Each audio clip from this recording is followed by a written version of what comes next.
Still in the mind, it's craving sensations. It's craving thoughts, ideas.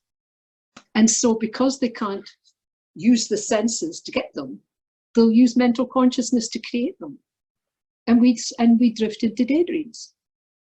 And of course, sometimes daydreams are very helpful, you know, quite soothing. But it's not doing what you set out to do. No. So it really just is habit, making a very strong determination. This is what to do. That's what I was wondering about. Yeah. More effort into determination, as you say. Yeah. I honestly think that habit can be your enemy, but it can be your friend. Turning friends into enemies, enemies into friends. Well, turning enemies into friends is what Dharma is all about. That's just not people, that's concepts and attitudes. And so if you can actually determine to say to yourself, I'm going to sit down, and where I would normally daydream and let my mind drift, now I'm going to focus on this topic. And the thing about this, it becomes clearer the more of your sense, interestingly, the more of the senses you use. So although meditation is a product of mental consciousness, if you can employ the 5 senses aiming towards mental consciousness initially in your determination, it can help. So by saying out loud, I'm going to sit down, I'm going to meditate for 20 minutes, come what may, I will not daydream. Then kinetically, doing something like setting an alarm clock for 20 minutes, doing something with your hands.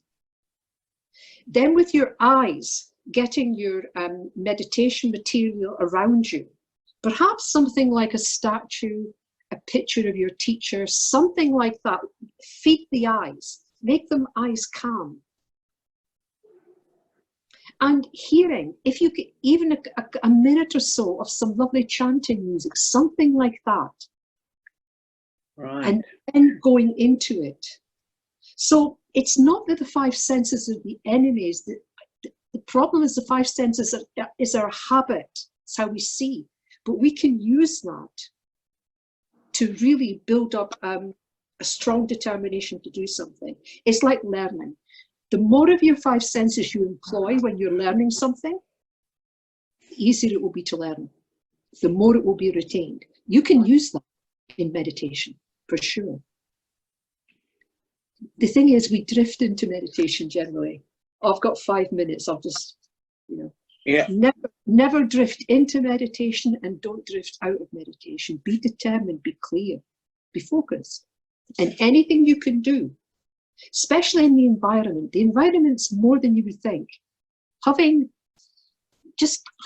a picture, some sort of dharmic representation that means something to you.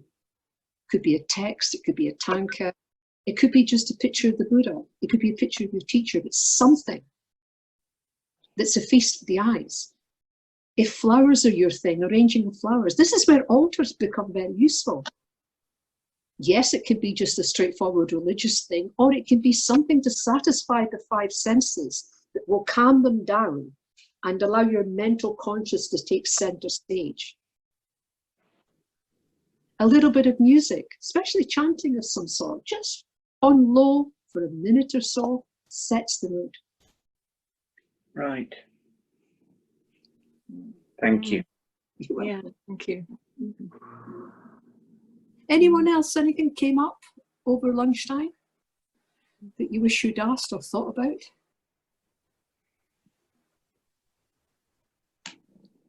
No? Okay. So,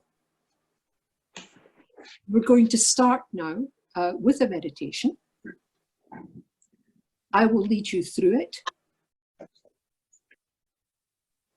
Put as much as you can into it that we've talked about this morning. Really enrich it. Decide that you're going to do this meditation. So to get your motivation right, before you go into the meditation, just have the eyes soft.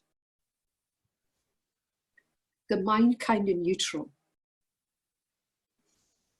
And you say to yourself, I'm going to do a meditation. And maybe think of this. This is a quote from the Buddha. Although, to be honest, I've heard it's been used in quite a few religions, actually. But the first time I ever read it, it's from the Dharmapada. So consider this. Calmly, soft gaze.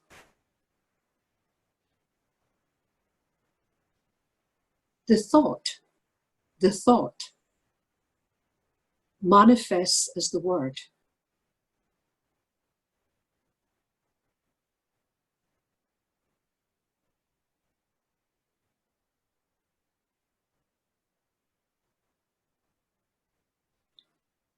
The word manifests as the deed.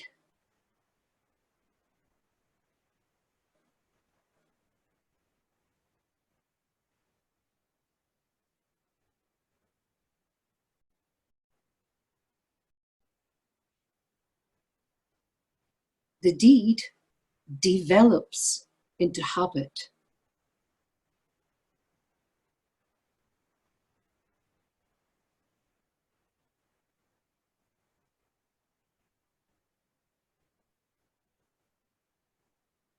Habit hardens into character.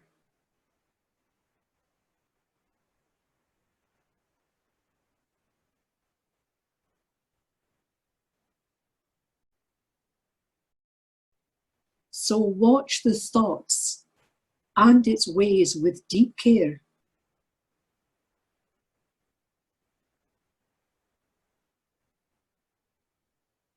Let it spring from love, born out of concern for all beings.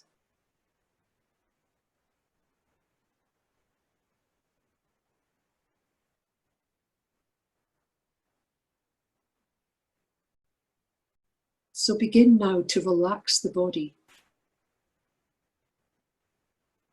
As we've described before,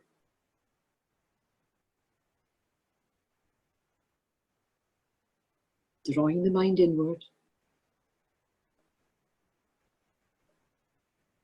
paying attention to how the breath is affecting the whole body.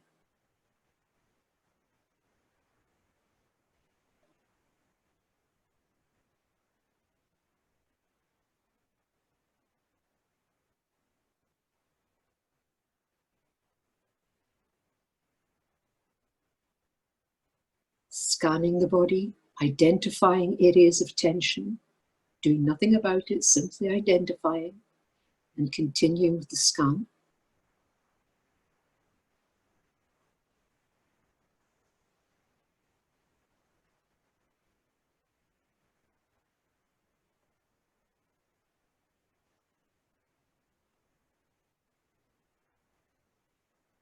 And with no effort or change in your breath, simply notice on the out-breath, tension flowing away from the body naturally on each out-breath.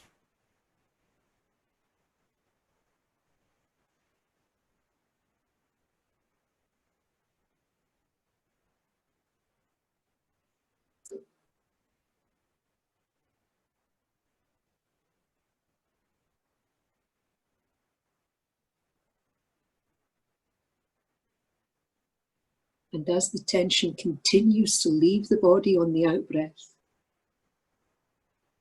feel your scalp relaxing.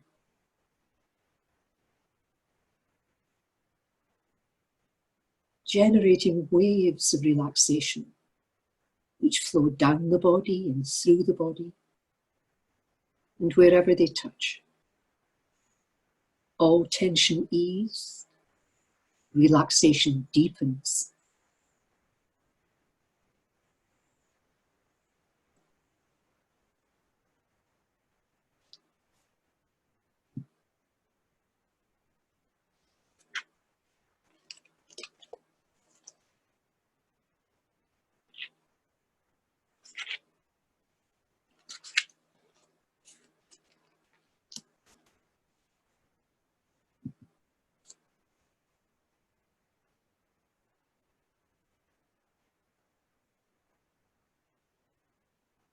Your awareness now includes noticing how smooth your forehead,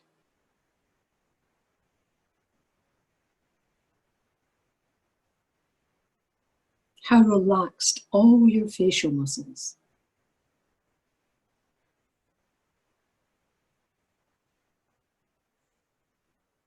how spacious the area around the eyes and between the eyes.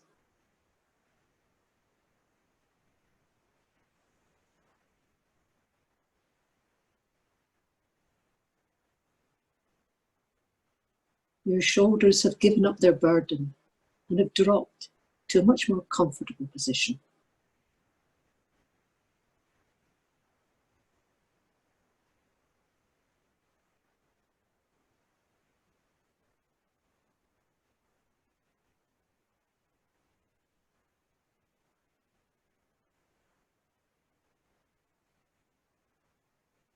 Shifting your awareness to the movement of the abdomen with the breath.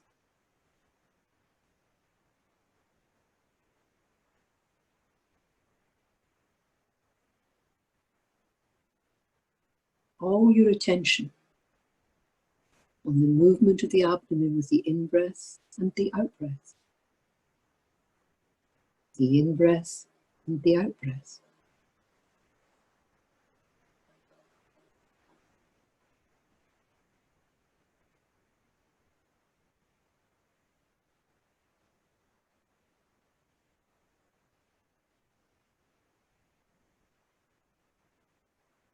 And once more, without any effort, you begin to notice that on each in-breath, your mind becomes brighter. A very natural process. The breath doesn't change, but you become aware now that with each in-breath, your mind becoming brighter, clearer, sharp.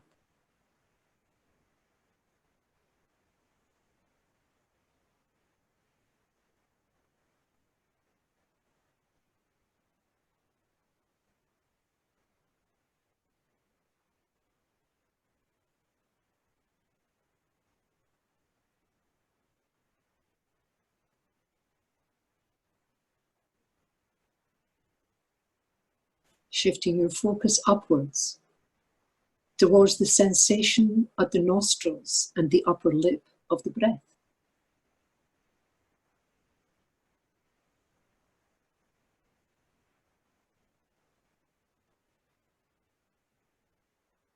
Notice that by raising your awareness, your mind becomes even brighter.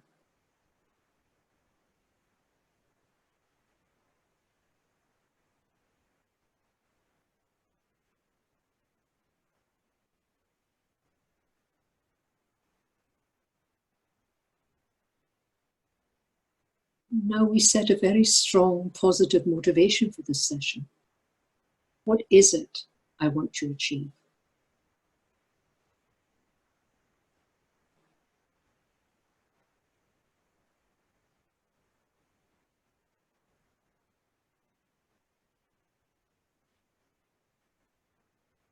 And if you know the refuge and bodhicitta prayer, then you can mentally do this now.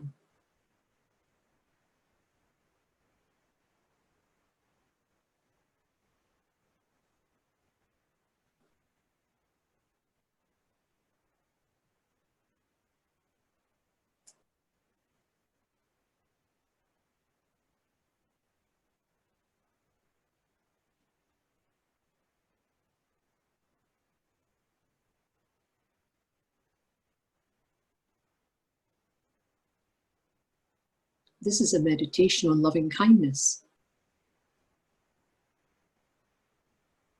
What more is there to say?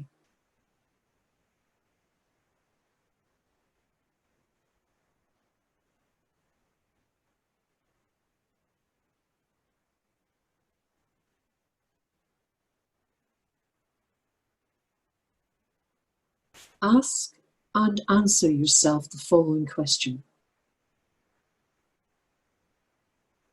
What would I love to receive from the world in order to be happy and have a meaningful, fulfilling life? What would I love to receive from the world in order to be happy and have a meaningful, fulfilling life? Answer the question internally.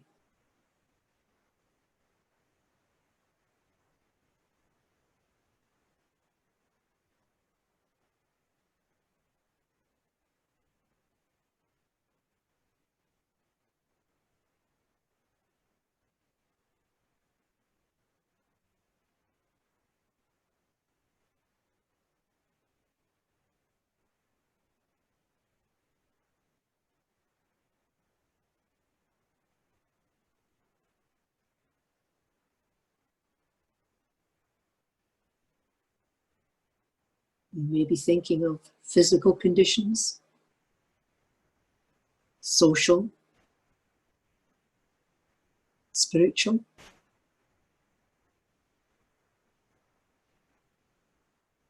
It could be a kind of harmony, companionship, or wise guidance. But what is it you would love to receive?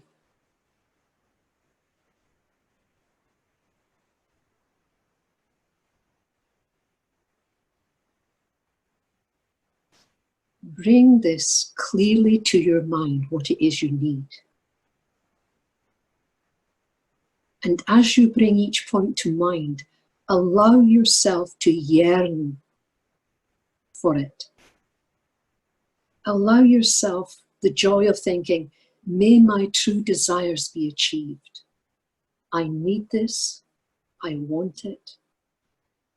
It would help me so much. Allow that yearning to arise. May I achieve my true desires. And when that yearning is as strong as you can make it, try to hold that yearning gently with your mind.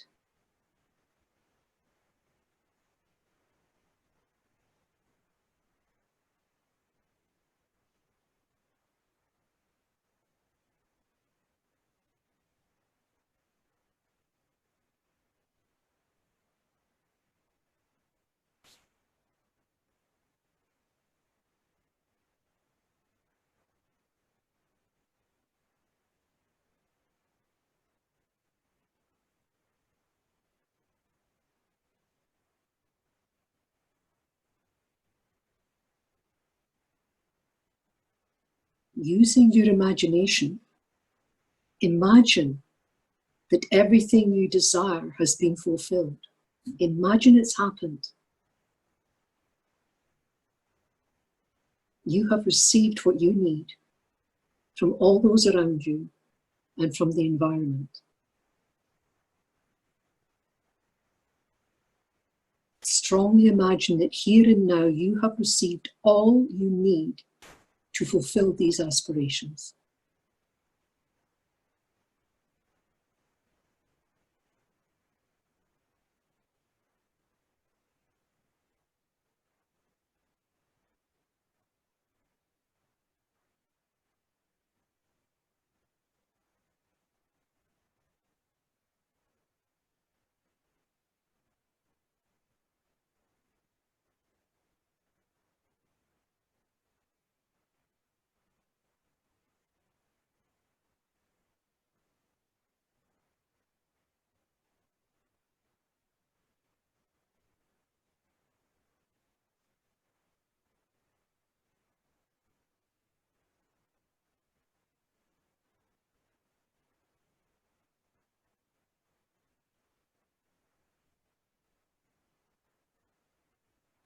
Ask yourself, what kind of person do I want to become? What type of personal qualities do I want to possess? What type of short or long-term changes are needed to become this type of person?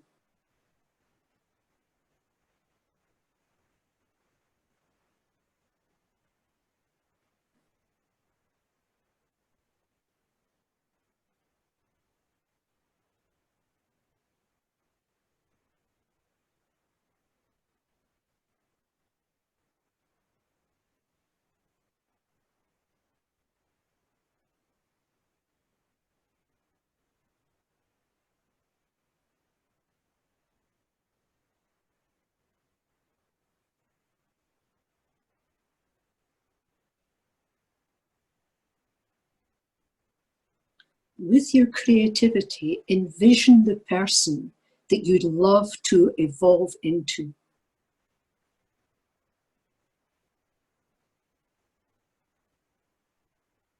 And then strongly imagine that this is happening here and now.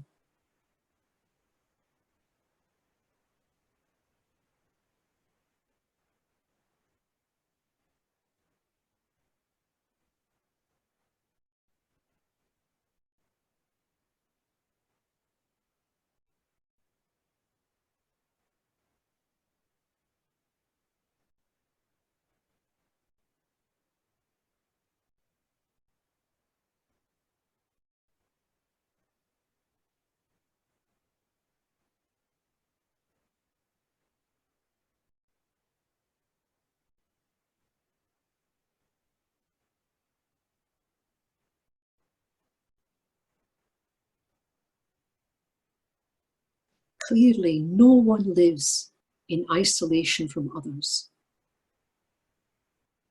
Without choice, we affect others. We affect the environment by our actions and inactions.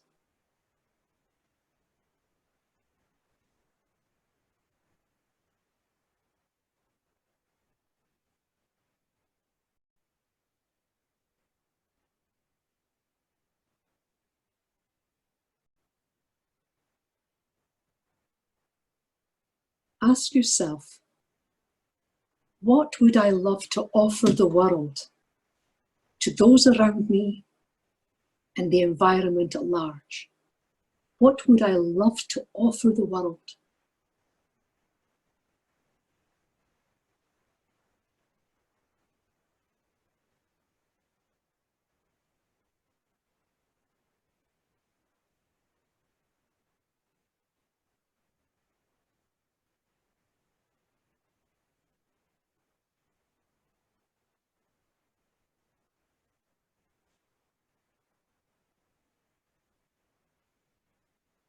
What kind of mark do I want to make on this world?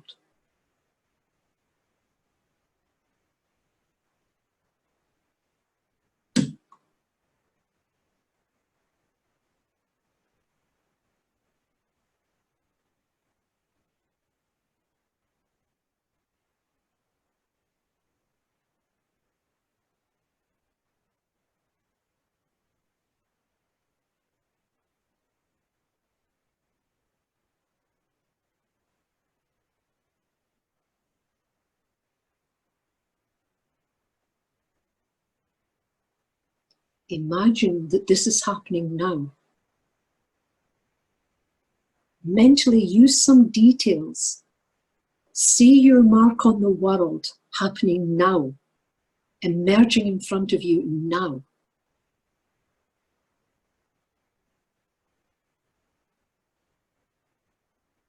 And as it becomes clear, expand this loving kindness, embracing all sentient beings, without exception.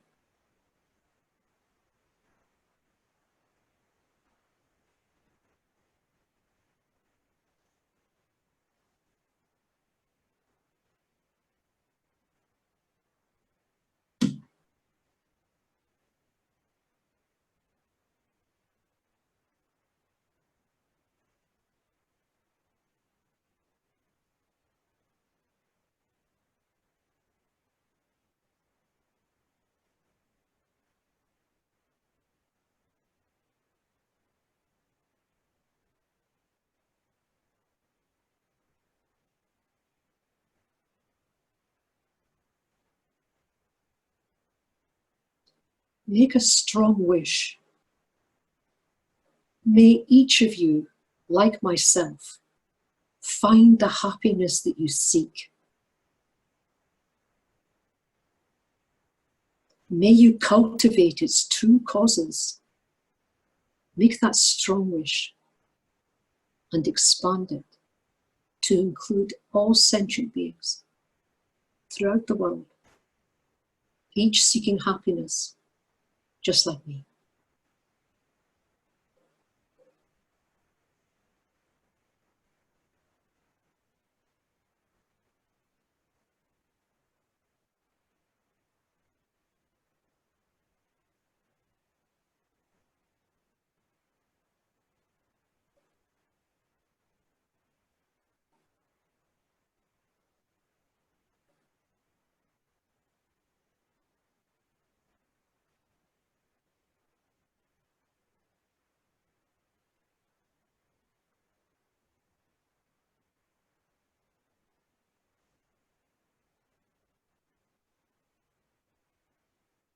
And as the meditation is ending, remember your motivation.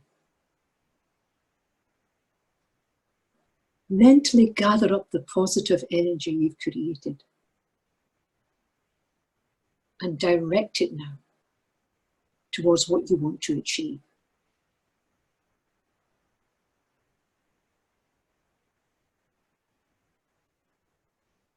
If you've memorized a small dedication prayer, thinking about the words of the prayer, mentally repeat it.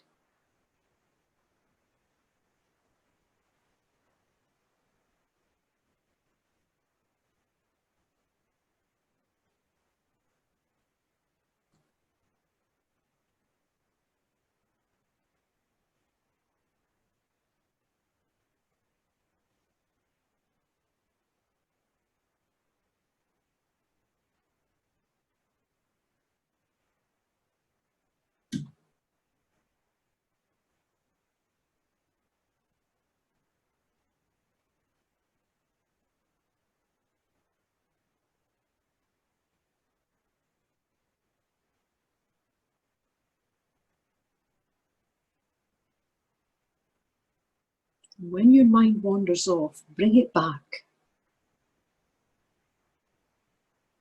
Dedicate a few minutes to simply dedicating the energy. Gently hold your thought.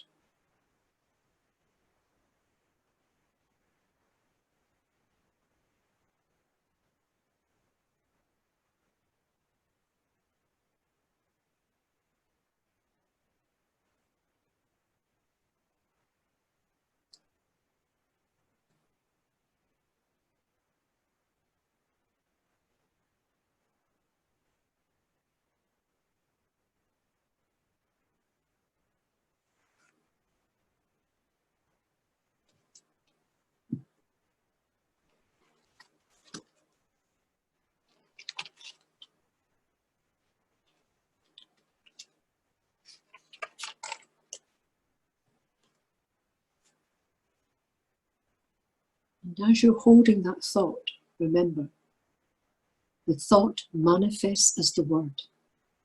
The word manifests as the deed. The deed develops into habit. Habit hardens into character. So watch the thoughts and its ways with care.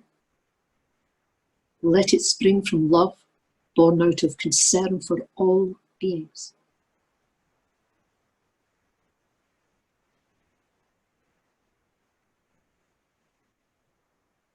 Thank you.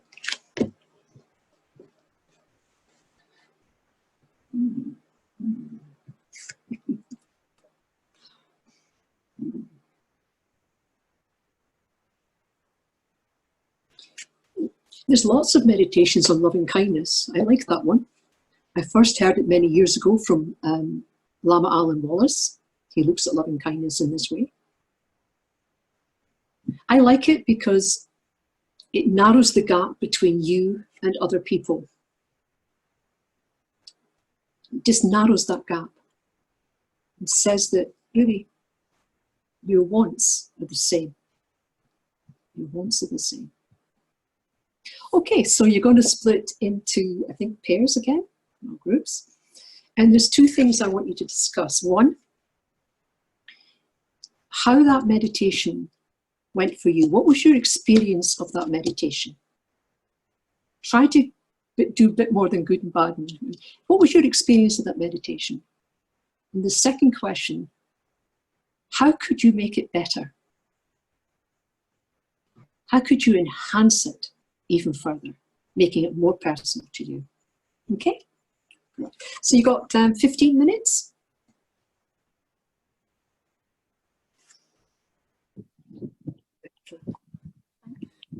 So, 15 minutes talking about your experience of the meditation and how you think you could enhance it, enrich it. What could you be doing to do that? What type of things came up? You don't need to hear from everybody, but it'd be nice to hear from a few.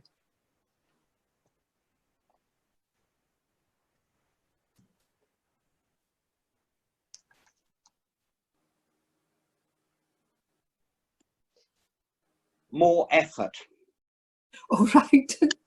David. Well, I mean, I know effort's almost a dirty word, but as I mentioned during this, there is a book by Pema Chodron called No Time to Lose. Uh-huh. And I'm 73 and there's very little time to lose. I need to get a move on. Understand. Interesting how certain habitual thoughts work. None of us have any time to lose. None of us. Honestly, none of us. We think. I mean, even though intellectually we know that we could die at any time, we don't believe it. We really don't believe it. If we did, none of us would have any time to lose. No. Well, as and I if say, you have that strong feeling, that's good. That's very positive. I sort of use that as close as I get to a mantra. All right. Well, no, I mean, as in I try to say it to myself as frequently as I can through the day. Yes, I think that's reasonable. I mean, I honestly think that's reasonable. For me, my thought is I could die at any time. Mm-hmm. Is this the last thing I want people to remember me by? Doing something positive? Or is the last thing I'm going to be doing something kind of negative or neutral? Like most of you, I've lost people close to me. And many of you might have been close to death at some time. We don't know. We've all had difficulties. It happens very quickly. So if you really have the idea that I've no time left, and if it makes you depressed, don't do it. I mean, life's too short to be depressed. But if it has the result of making, you keeping an eye on morality, gaining merit, meditating, being kind and compassionate to others, how wonderful. It can be the engine that drives you. However, for some people, that thought is only depression. And if it's depression, leave it alone. There's enough in this world to be depressed about, you know what I mean? But if you can use it well, it's like I said, people and thoughts that have been your enemy before, you can transform them into your friends. Doesn't take much. Just break the habitual way of thinking. Thank you, David. What about anyone else? I'll go, Ven Mary. Okay, dear. I'll go because I got it totally wrong. I thought it'd be an example. If anybody else got it wrong, well, when I think you said, what worldly thing would make you happy, was it? Along those lines? What in the world? Just one of the questions. Yeah. And that sort of threw me. I was like searching around, and then I thought, lots of money, tons of money. If I had lots of money, I could open Dharma centers, I can help people, I can do all kinds. But then as we went further into the meditation, the topic I picked sort of fell to bits. It didn't seem to fit in. So I was sort of struggling a bit then. But when we got to the bit about, thinking about others, I was thinking of like, well, how much war, hatred, and how people do not get on, and people are stressed. And then finally got back on track then. I could wish them peace, happiness,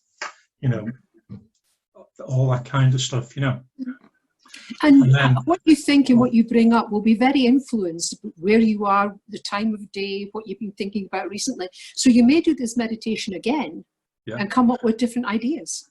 Well, I would know. It was just I was sort of caught on the hop. I was caught on the hop, and so, but maybe other people have the same problem in that way. But and then I was with Merv, which was great. Merv was great.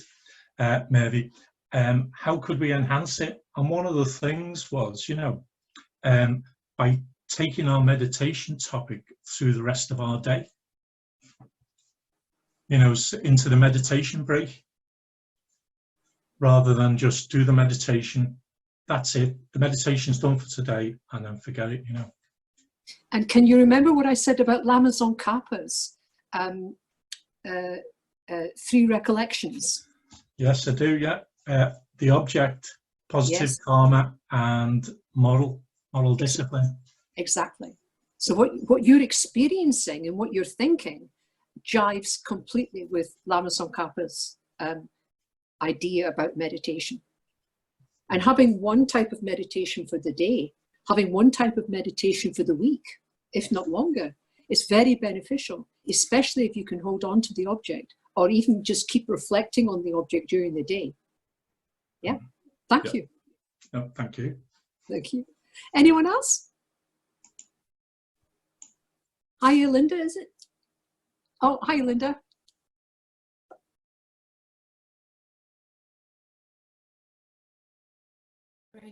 Sorry, it wouldn't let me.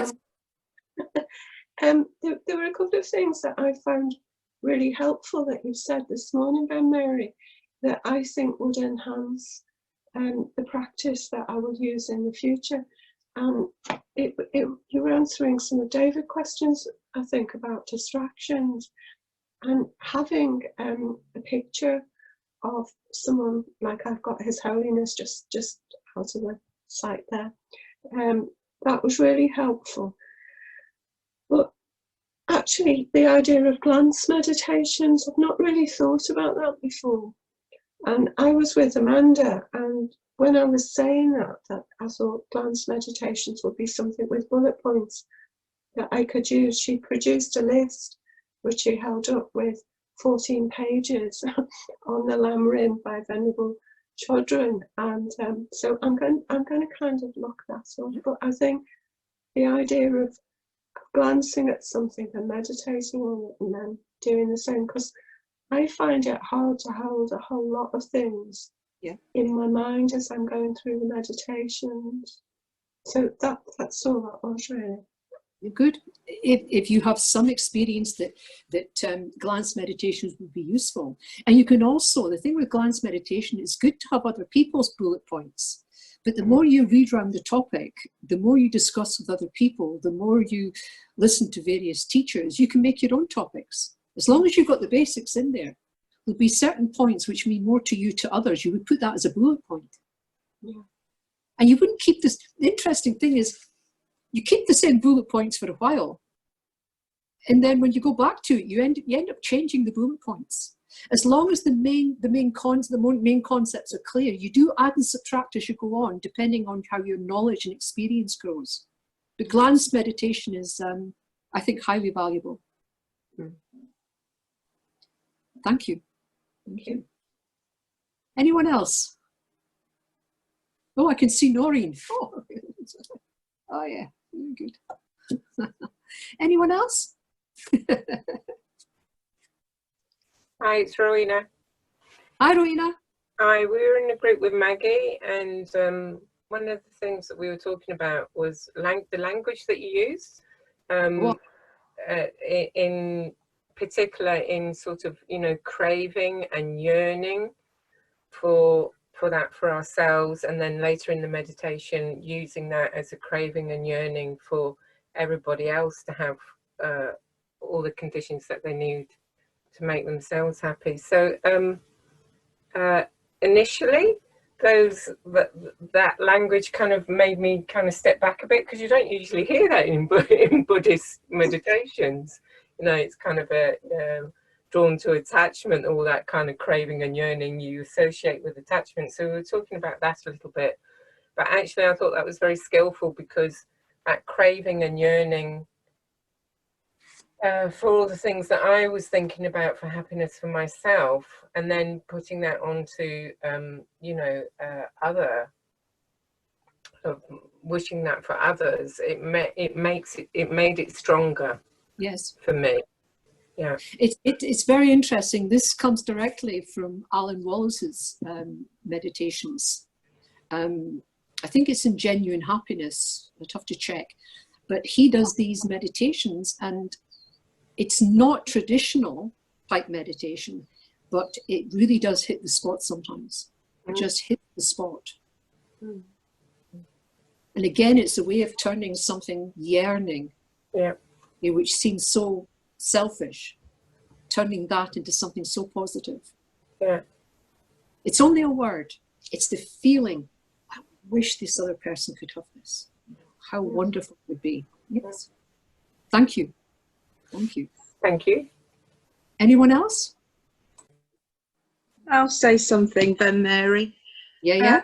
We had some discussion about being more spontaneous and trusting ourselves rather than second guessing ourselves. All right. Right. You know, for example, I said, you know, I had, in answer to your question about how we would see ourselves, you know, I had quite a clear vision come into my head, but it's actually something that's connected to work at the moment. And then, of course, my next thought was, well, should that be about work, and should it be all about me? And then I thought, no, hang on, you know, if I'm doing my job well, I'm being of service.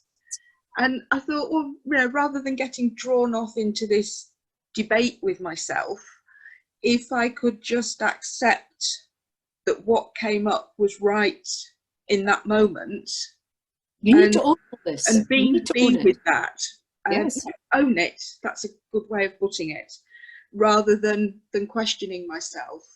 You know, then I could have more energy to put into the actual meditation rather than in going round in my head. But we did also say that we thought it was good that when these things happened, that we actually did notice them. So there's at least a positive in that respect. When you're in meditation, you do what you set out to do, right? So if something comes up like, oh, I'm not sure, maybe note it, park it, and then when you're out of meditation, have a good think. See if this is reasonable. Nothing in meditation is unreasonable. It's just what's happening at that moment. It's the thoughts that arise in relation to what it is. Just accept it. Don't judge it. Just use it. But keep on target. That's the best thing I can say to anybody is keep on target. The mind wants to take you off on discussions. Well, that's not very good. And maybe this is a bit selfish. That's the way the mind wants to take you, you know. Note it, park it, deal with it later. Yeah, sounds good. Thank you. Thank you. Okay, I can take one more if there's anyone else.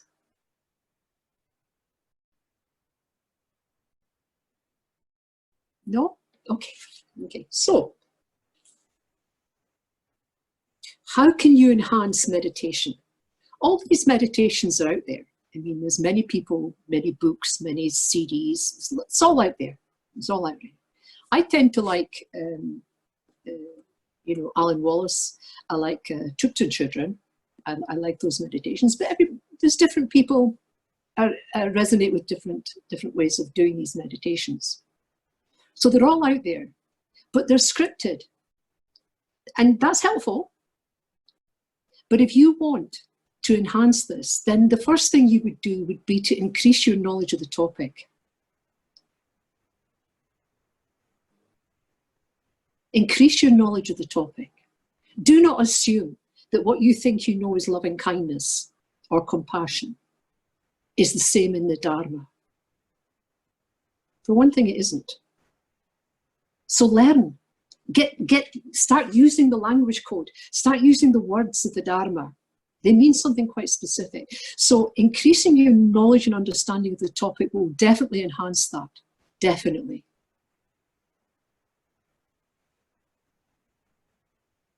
Another thing that will enhance is your posture. Don't knock that. Really understand the 7-point posture. Now, you may not be able to do all the 7-point posture, but if you can do the main bits, it will really enhance your meditation. So the thing to remember is, although within the Tibetan Buddhist institution, there's great emphasis on sitting down, cross-legged or semi-cross-legged or whatever. That's emphasized, but the Buddha taught 4 postures for meditation. There's sitting, there's standing, there's walking, and there's the supine position, lying down in the corpse position. Four ways. And if you look into this clearly, then it is very clear that for some types of meditation, one posture has an edge over another posture. For instance, the supine posture, the corpse posture, is extremely good for shamatha. Is extremely good for shamatha. Is it better than anything else? Not really, but it's as good as anything else, shamatha. Now, the corpse position is not so good if you're doing a meditation that involves a lot of intellectual thought or creativity. That type of meditation is better done sitting up or standing, definitely. So the thing to do is work on not just the posture for sitting, but really read round the other three postures. Each one has great benefits. Each one has its own difficulties. But if you have the choice, if you know all the postures, there will never be a time when you can't at least do some meditation. There won't be a time.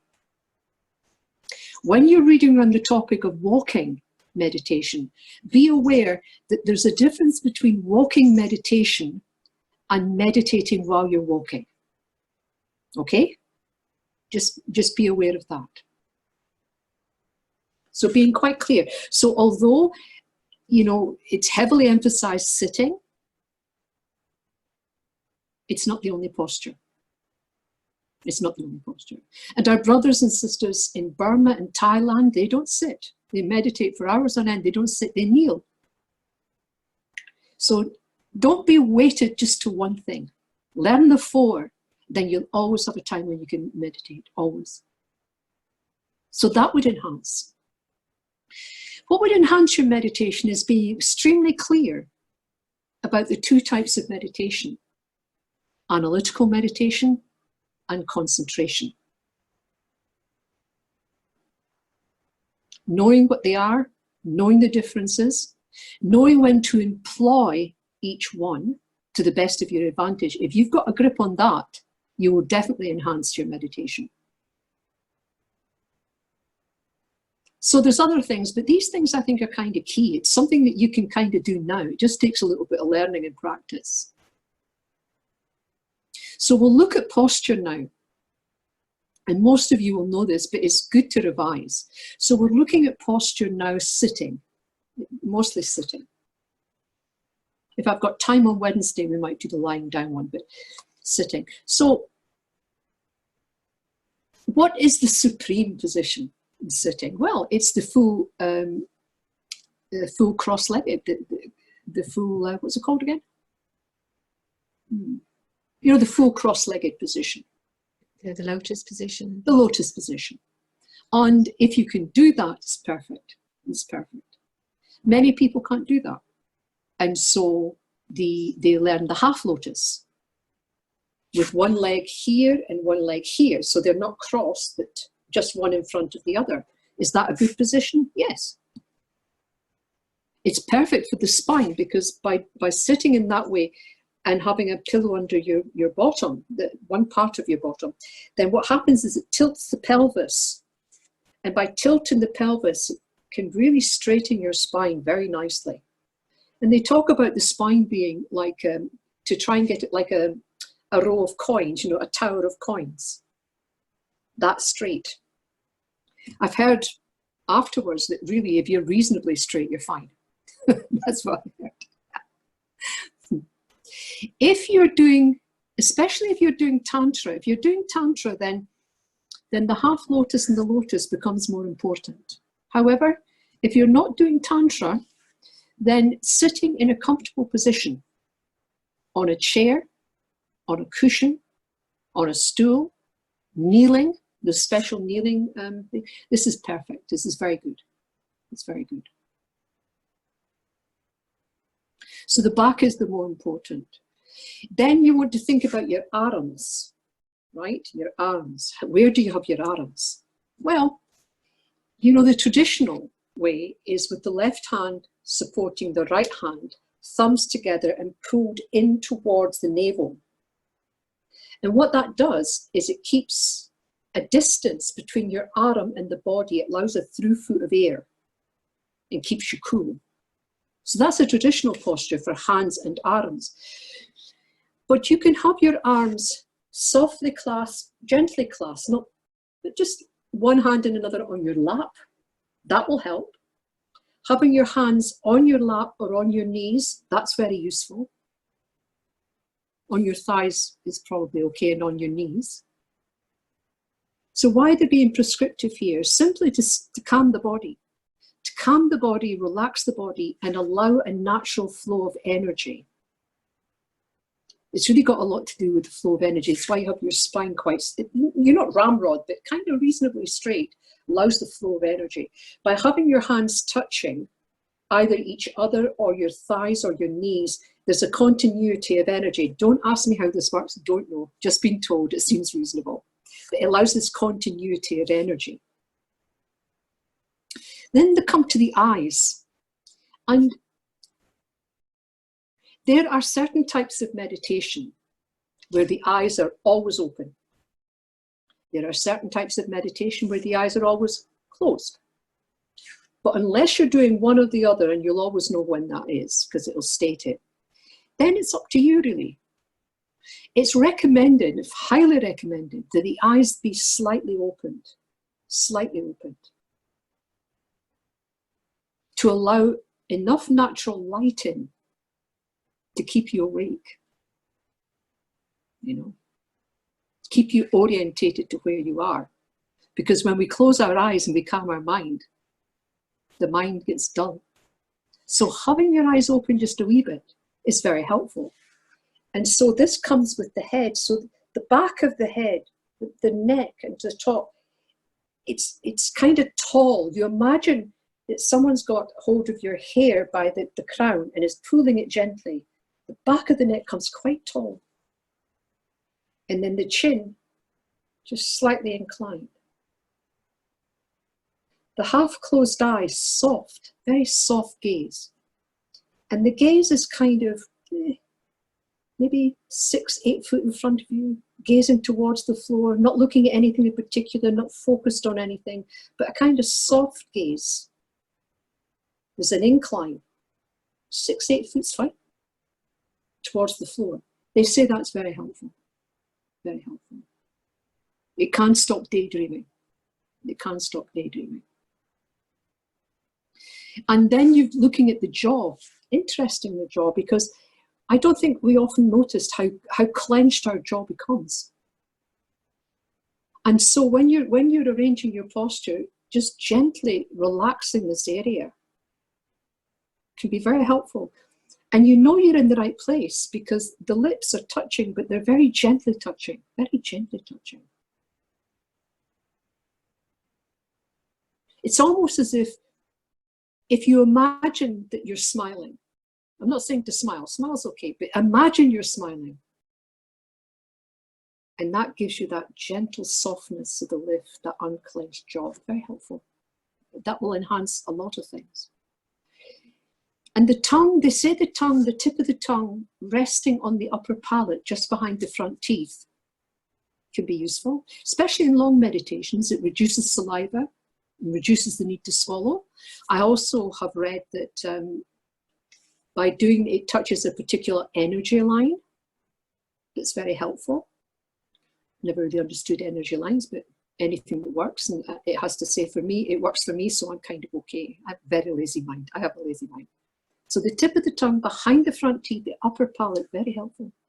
It will definitely reduce saliva. It will definitely reduce the need to swallow. And when you're doing longer and longer meditations, when you're doing more meditations that's more to do with concentration, this becomes vital.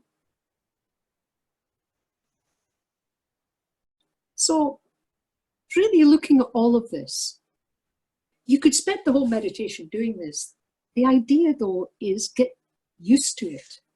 So when you're doing the relaxation, all these points are coming to mind. So as the scalp relaxes and the rivers of relaxation moving down, adjust your gaze. you know, comes down here. Give yourself an internal smile. The rivers of relaxation coming, your shoulders are dropping. It's moving down your arms. Your arms are away from the body. They're touching either your thighs, your knees, or one hand and another. Moving down, your back almost gently becomes straighter. So like that. So you don't have to do this, then this, then this, then this. Once you become familiar with it, it comes with it. It comes with it. All of this helps your meditation, enhances your meditation. Any general ideas about that? I mean, there's a lot of things help meditation. Don't think this is the only thing.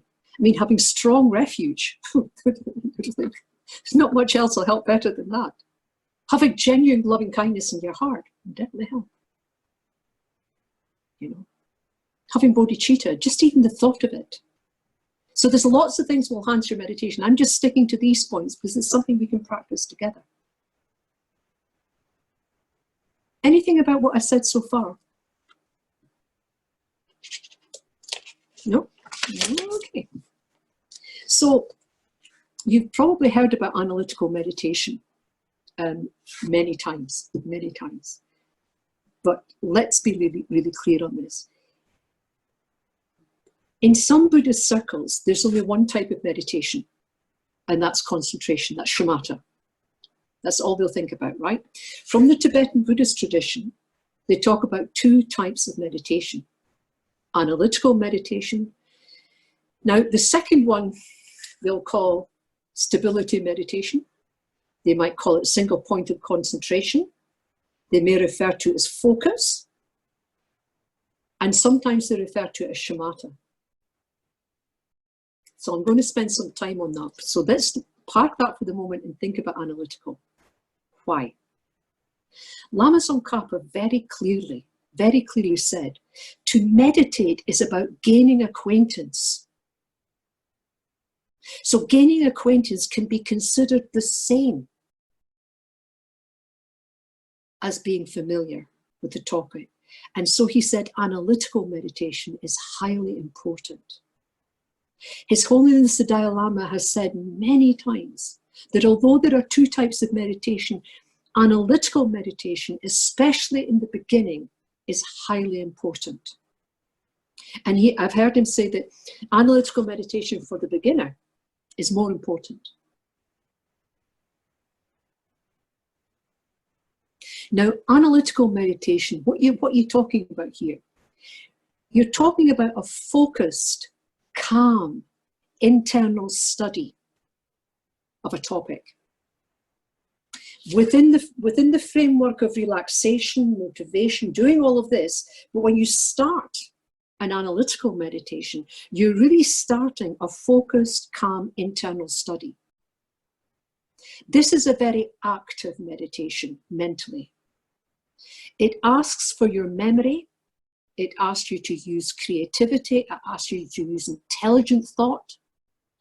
It is a process. Analytical meditation is not passive.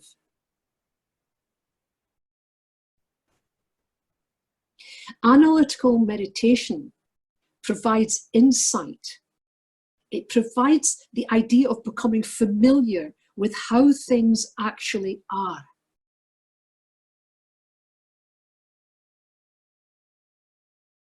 It's a kind of intensive study which is not bombarded by any of the five senses.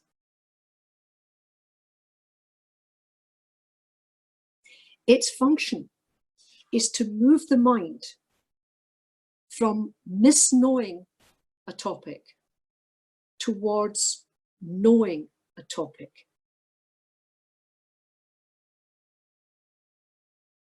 So you may start off thinking love is sticky and it's this, that, and the next thing. Analytical meditation will take you from that towards love is wanting others to be happy. And the process in between, you bring up your memories, creativity, thoughts, your knowledge, what you've studied. So analytical meditation requires all of this. It's not passive. It moves the mind from ignorance. By ignorance, I mean misknowing, towards wisdom. That's its function.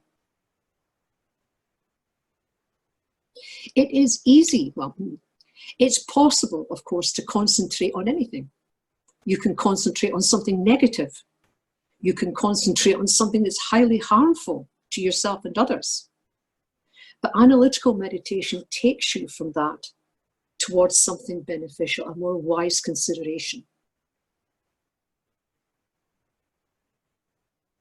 Now, because analytical meditation moves the mind from ignorance to wisdom, once you get to wisdom, once you come to an idea that's reasonable, and what I mean by that is, at the beginning of the meditation, towards the end of the meditation, if your mind is more positive, if you have a stronger feeling about this being useful, if you've come to a strong determination to do something about it, all of these are positive, you would stop the analytical meditation and you would hold it in your mind, this positivity. That's called stable meditation. It could also be called focused, it could be called single-pointed concentration. So analytical moves the mind from ignorance to wisdom, but when you've got there and you've, not just the end of the written words, but inside you have a positive feeling, you suddenly got an aha moment, oh yes, or a joy arises on this topic, or a strong, whatever it is, you stop the analysis, you let all the creativity, the thoughts, the busy mind, let that go. Then you hold that feeling, that determination, that joy, you hold it without letting anything else come in. That's stable, sometimes called placement meditation or focus. The wise person uses this with analytical meditation. They really should be used together.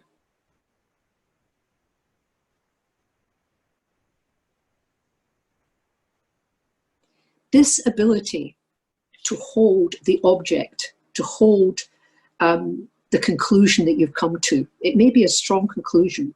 You don't want to lose it. Let everything else go focus. It helps us overcome obscurations to knowledge and understanding. Why? Because while analytical meditation moves the mind, the ability to concentrate changes the mind. And so it helps overcome obscurations to knowledge and understanding.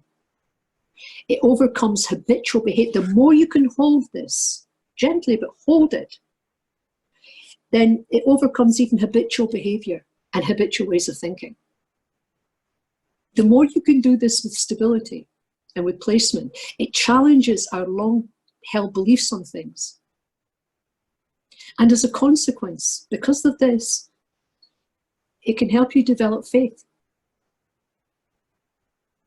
And by faith, I'm not talking about blind faith, I'm talking about admiring, aspiring, and conviction. Now, shamatha is something else. Shamatha is a path of attentional development. So remember I said 2 types of meditation. You've got analytical and concentration. But remember, concentration or stability, there's different levels. What we have now, we concentrate, that's concentration, we've all got some level. But there's a process you can go through to develop that concentration to a very high level, and that's called shamatha. So shamatha is an intentional practice outlined in a path where you can develop attention to the highest degree until whatever you put in front of that mind can hold it for hours, for hours. Now, with a little bit of concentration at the end of an analytical meditation, you can overcome some obscurations to knowledge and understanding. You could start to change habitual behavior patterns. Imagine what you could do if you could hold that for hours. So it's really what I want to, you see, some people will say, I do my analytical and then I do shamatha in the end. They don't. But the shamatha is something else. It's a path to develop high concentration. But as you develop that path, it bleeds through to your placement meditations. So you could do this in tandem, and I highly recommend you do it in tandem. So to be clear, analytical moves the mind from ignorance to wisdom. But if you can do a placement or just concentrate even for a few seconds on joy, a determination, there's a change in mind occurring. When that happens, let everything else go, focus. When you lose your focus, go back to the analytical, and that's how it works. You do the analysis, something occurs positively. You let go of the analysis, you hold it. The mind wanders, you bring it back. The mind wanders, you bring it back, there's nothing there, go back to the analysis. Go back to the analysis, go back to the analysis. Again, maybe a strong determination arises. Let everything else go. Hold it for as long as you can. The mind will wander, you will bring it back. The mind will wander, you'll come back, there's nothing there. Okay, more analysis, continue with the meditation. That's the wise way to do it. Combine stability with analytical meditation. In the meantime, developing shamatha will make your placement perfect. At least that's what they told me. I'm still working on it, but you know.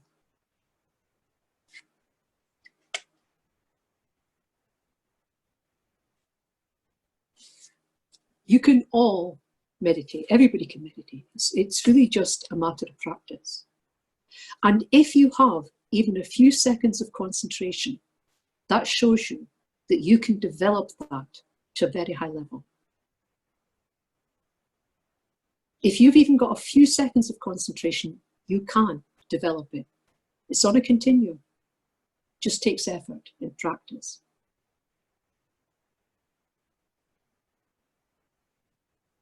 Don't be like me and wait 30 odd years before you find that out. Find it out now. Much better, much better.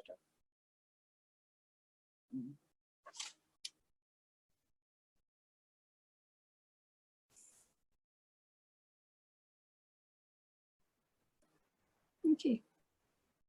So that's how I would see that you would start to work towards enhancing a meditation. Each of these steps does one thing. It puts you in control of your meditation. And that's what you want. The more you understand, the more your posture is as good as it gets, without getting tied up in all this. Remember, meditation is a mental process.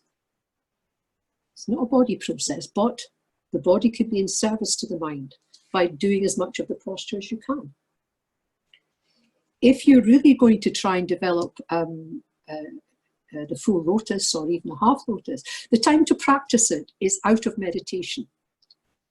That's the time to practice. I don't practice it as you're sitting down to do a meditation. If you're sitting down to do a meditation and you're in pain, no meditation will occur. You have to be relaxed. You have to be comfortable. So if you're going to practice these lotus, practice it out of meditation.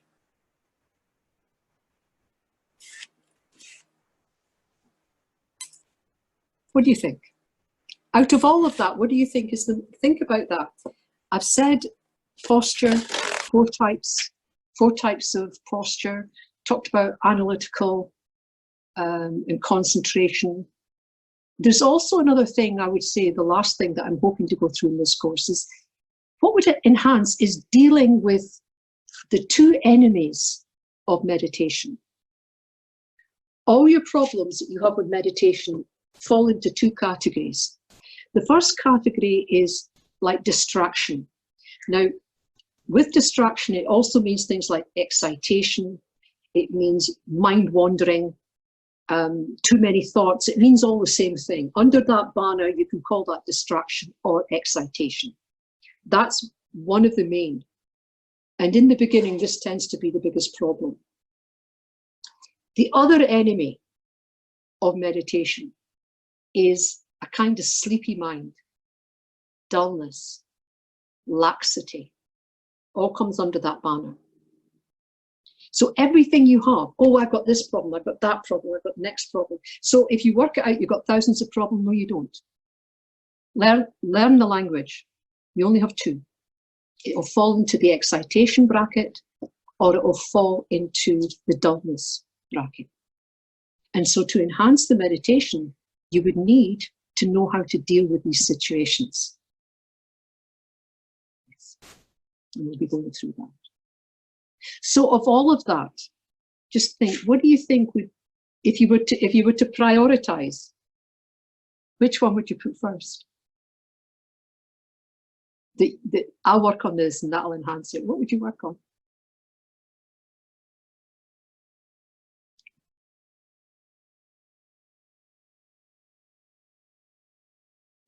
Mm-hmm.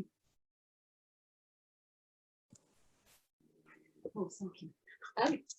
For me, it would be you leading us through the analytical to stability to then shamatha, because I'm a novice, and that's been really helpful. And in our group discussion, someone was saying that they really wanted to feel, not intellectualize things, and I'm paraphrasing what he was saying. And we were discussing whether or not that was possible, or whether or not you needed to almost habituate the intellectual side of it, so that it was so blooming obvious that it was innate in you. So that's been really helpful for me. So thank you. So that's something that I say is really important to me. I think it really gives you a lot of control when you get that.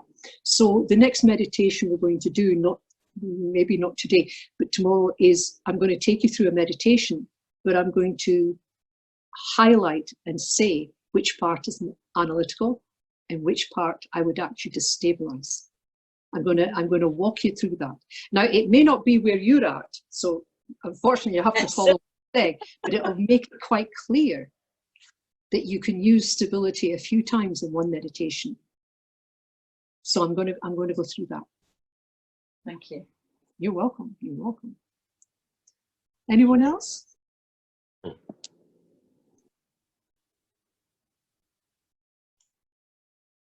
Aha, Linda?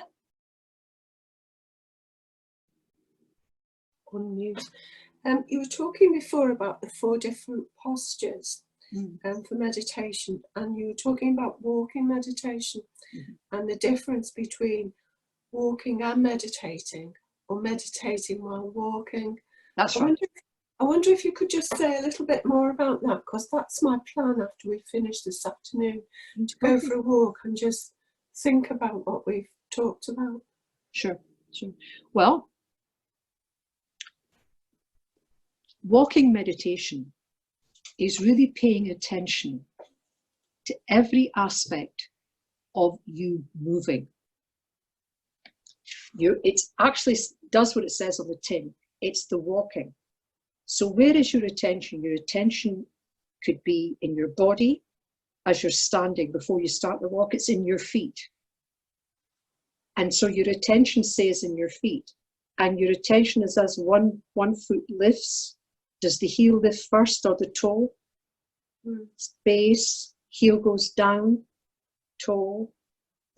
So it's actually paying special attention to every movement as you walk. And when you come to a standstill, you notice that you've come to a standstill. You feel the balance. Then you feel the intention, because the thought always happens before the word. The word always happens before the deed. So in walking, there's always a mental concept of beginning again. So you try to catch that. There's a thought behind, before you even lift that foot up, there's a thought. Now it's hard to notice, but it's there. So it's paying attention to every aspect, especially the physical aspect of the walking, the stopping, the standing, the turning. And when you do that, it's often better in the beginning to have an area that's maybe about, I don't know, 20, 30 paces, and just do forward, stop, turn, back, right? That's sometimes helpful in the beginning to get the hang of it. So that's meditation while walking. There's lots on the net about that. That's a walking meditation. A meditation about while you're walking is more tricky. It's keeping in mind, so let's say you want to concentrate not on the whole of the day, or you may want to go through the day, what's happened today, while you're walking. So you have to keep safe. So it's basically moving, but keeping the mind with the movement and keeping the mind with the content that you have in your mind. So many people can meditate while they're walking. Mm-hmm. And they avoid all problems. Certain meditations are easier to do when you're walking. When I was on Holy Island, I did a lot of walking. And I did a lot of meditating while walking, because the type of meditation I was doing was very conducive to walking. Mm. But there is a difference. The difference if you're doing a walking meditation, it's a movement meditation, movement. So you try to be aware of each and every aspect of the movement. And if you're sensible, you'd also try to catch the thought behind the movement. It's always very good. But meditating while walking is basically walking, trying to keep safe. But your mind is nowhere else but on what you're thinking about. You know, the topic that you have in your mind. You've all done it. Everybody's done it. Yeah. We've all gone for a walk and be thinking about others, but this would be intentional. This is not letting the mind wander off on this topic and that topic. Mm. This is still the beginning of a walking meditation, or a beginning of a meditation while walking. Relax the body. Get your posture right, even if you're standing. Set your motivation. If you know the prayer, do the prayer, then walk. Don't just drift into it, and don't drift out of it. And so you would also dedicate at the end. Okay. Thank you. That's really helpful. You're welcome. You're welcome. Anyone else? Hi, Mary. Hi. Hello. Hi. Hello. It's Mervi, Christina. Hello. Hello, dear. Nice to see you. Hello. Nice to see you. Thank you so much again for your beautiful teachings. Thank you. You're welcome. I have a question. We haven't talked about it, but it's in my mind. So I thought before I let you go today, you talked about samatha, you know, and concentration, meditation, single point of concentration. But I keep coming up with this vipassana, and then do you say dochen? Dochen? How you say that? Oh, dochen. Can you just quickly, you know, how they are different from each other? I won't go into Dzogchen, because that is a particular type of meditation on the mind. But Vipassana and Shamatha, they're complementary, but they're not the same thing. Okay. So Shamatha is likened to sharpening a knife, sharpening the tool of the mind, making it as refined as possible. And when that mind is refined, the knife is sharp, then you apply it in Vipassana. Okay. So Vipassana really is looking at it's actually asking a lot of questions, Vipassana. It's asking the question, it's going to the nitty-gritty. Suffering, not suffering. Permanence, not permanence. Empty, not empty. So it's looking at the nature of things. It's the crucial questions. But these questions are not simple answers. You need to penetrate both the question and the answer. And to do that, you need a sharp mind. Shamatha gives you that sharp mind. So Shamatha is about sharpening the mind to make it the perfect tool to apply in Vipassana. Okay. Okay. Thank you. You're welcome. Thank you. Anyone else? Hi, it's Rowena. Hi, Rowena. Just wanted to ask about how not to, once you've done the analytical meditation, and you get to the place of knowing or placement, the concentration, how not to grasp onto that and kind of, you know, when you get that aha moment, not to automatically, because my experience of that is when I get that aha moment, I then start grasping onto it and then I lose it. Yeah, yeah. Well, I don't know. You see, it's not, I think I said, it's not just aha. It can be a joy, right? A certain joy in the practice can arise. A certain understanding can come into it, or a strong determination. Something happens that has changed, that your mind has changed more positively. Now, of course, grasping onto it will activate the mind again. But you see, within Tibetan Buddhism, the problem is not so much, I think, with grasping. It's about attachment, and it's different. So if you can reduce the energy that you give grasping, I think you're okay. I think you're okay. Instead of the, it's more like, right, I'm where I need to be.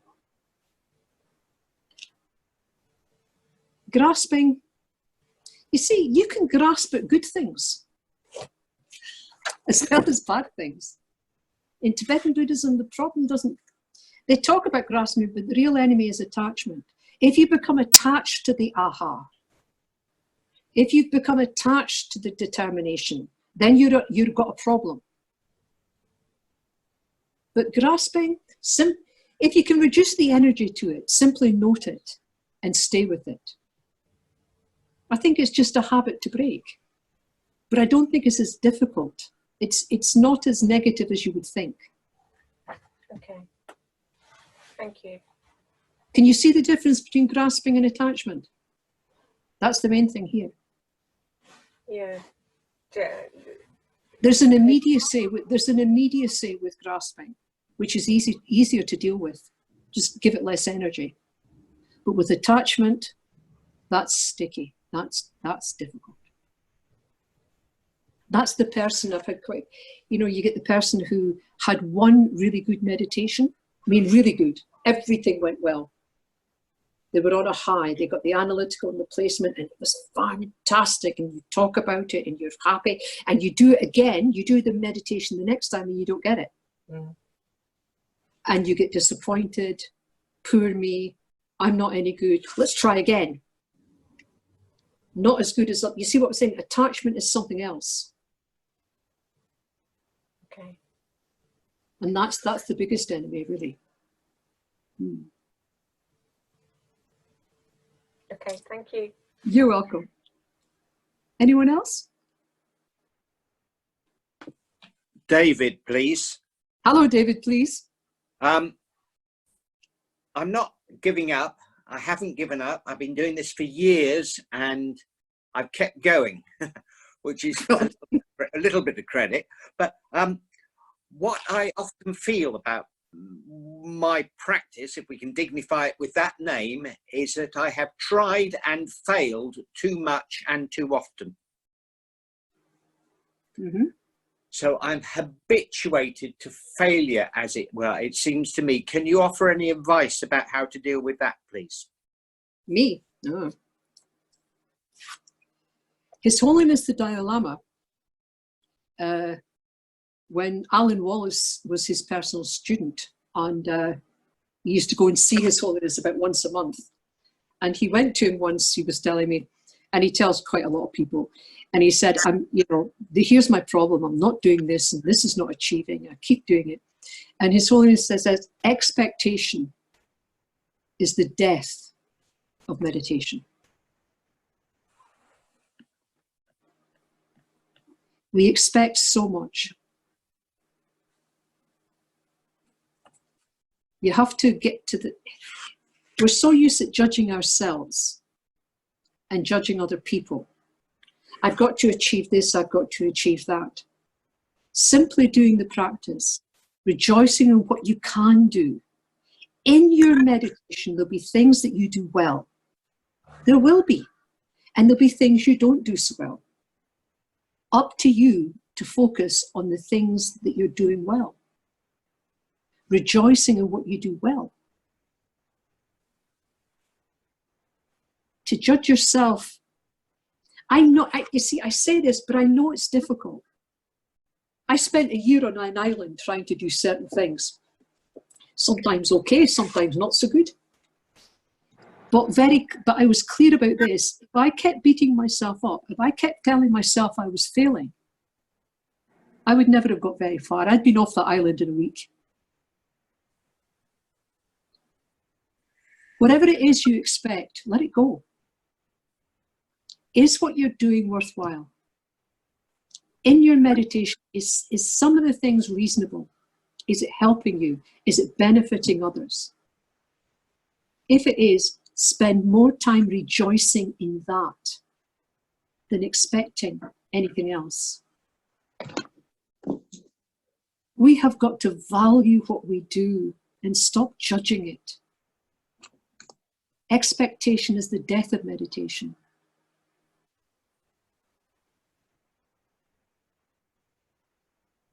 You see, David, I've known you a few years. I know you've changed. And you are one of the kindest, happiest. I know you've got problems. Everybody's got problems. But if I can notice the change, and I bet there's a lot of people who have, why can't we notice it in ourselves? Because we aim too high and we judge ourselves.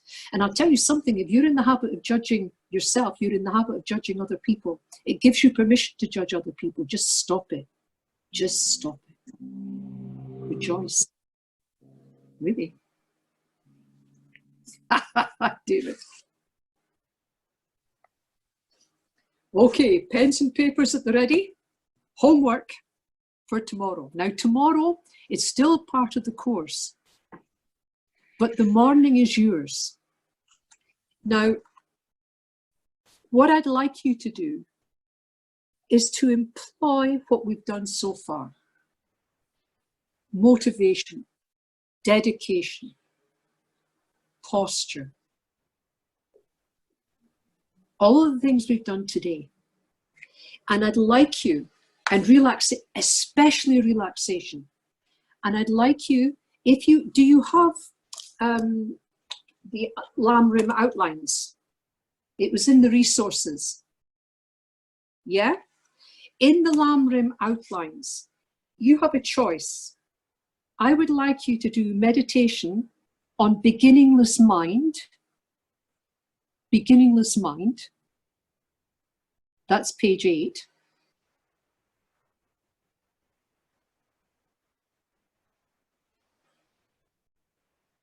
And impermanence and death. When you do impermanence and death from the Lam Rim outlines, do not go further than, do not do the death process. So you'll do page 23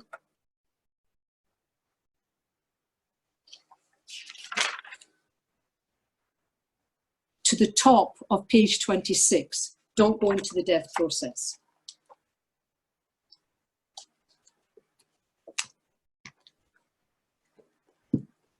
If you have, this is also in the resources, How to Meditate, Kathleen McDonald's book, it's excellent.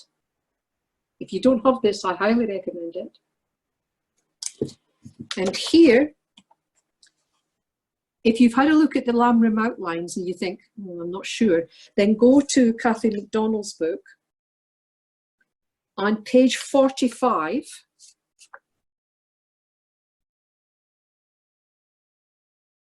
which is Meditation on the Continuity of the Mind. This is a really good book. So actually reading it will give you, before you start the meditation, there's some really good hints to how to get your mind into state. And then page 65, Meditation on Impermanence. Now, I'm not asking you to do 4 meditations. I'm asking you to do 2. One on impermanence and one on continuity of mind. Using either the Lam Rim outlines or Kathleen MacDonald's book, How to Meditate.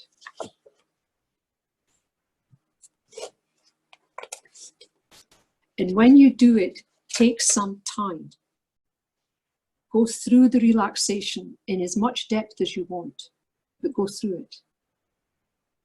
And take mental snapshots of what it was like when you first sat down. What's my body and mind like that? When you finish the relaxation, try to take a mental snapshot of how relaxed you've become.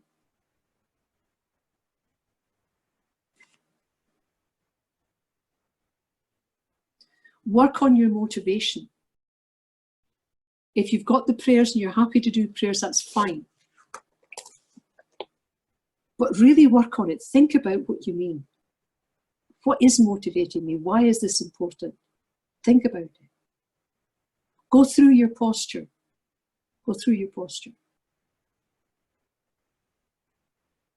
And as you work your way through, try to recognize which part of that meditation is analytical. And if you were to have a stability anyway through that, where would that stability be? In that meditation, if you're going to pause, say halfway through, well, why would you pause then? What is it that you could perhaps focus on?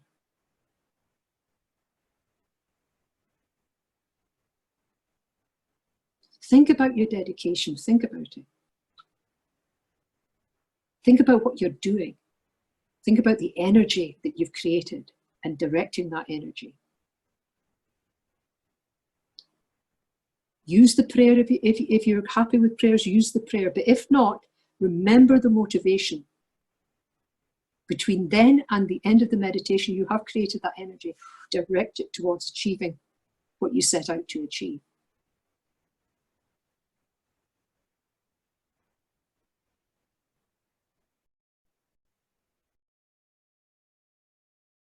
When you're looking at your posture, when you're doing the relaxation, try to remember the points. Even if you've got to stop and think about it, that's okay. You're just habituating your mind.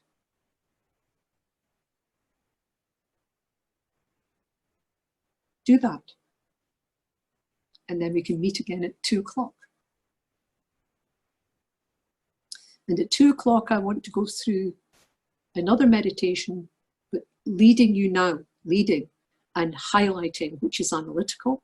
For some of you, it'll be teaching you to suck eggs, right? But for other people, it's good to revise. Which bit is analytical and where you could possibly pause for single point of concentration.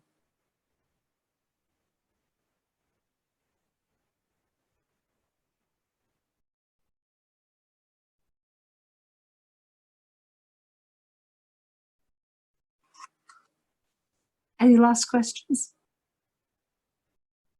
If you can stick to a routine, I know it's not easy when you're at home, lots of things going on, but if you can set out, think tonight how you're going to do this, what time you're going to start, how long you're going to sit in meditation, maybe set an alarm, I don't know. I usually set my watch or my clock, my mobile phone, so that once I've set it, nothing's going to disturb me. If there's a bit of reading you want to do beforehand, do it tonight or early tomorrow morning. But really prepare it. Thank you so much for putting up with me for all this time. That's fantastic. Thank you, Mary, on behalf of us all. Thank you so very much. So 2 o'clock tomorrow, all being well. We'll do a dedication now, though, eh? So, yeah.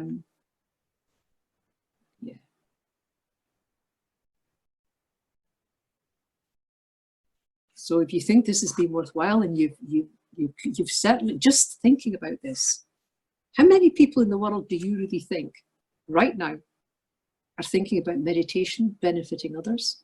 Many. Very few. So what you're doing is rare and it's precious and it needs to be dedicated so that you can benefit in the future. So bring to mind, please, the motivation you had right at the very beginning of today. Between then and now, lots of positive energy, lots. You can take rejoicing in this, it's wonderful. And mentally gathering that energy and directing it towards what you want to achieve. Holding that with your mind. Directing analytically, holding it a bit, even for a few seconds, with a bit of stability.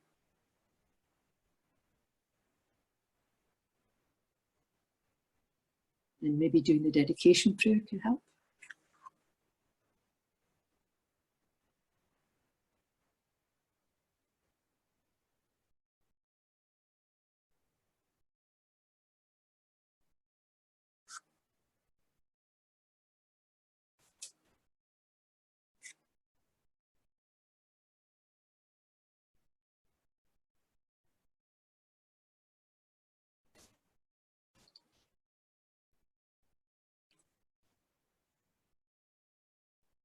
So directing it.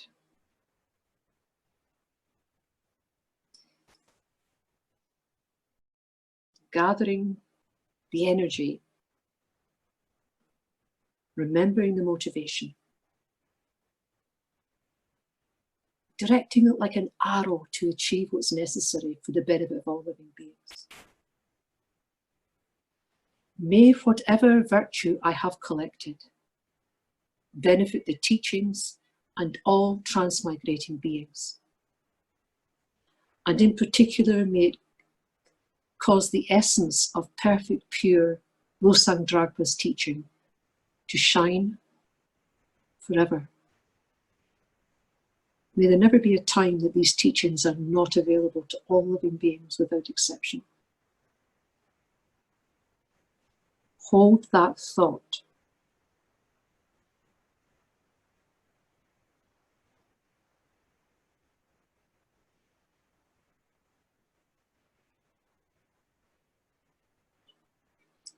Thank you. So, the sun is still shining here, so you've got time to maybe do some things. But thank you so much for turning up. How wonderful.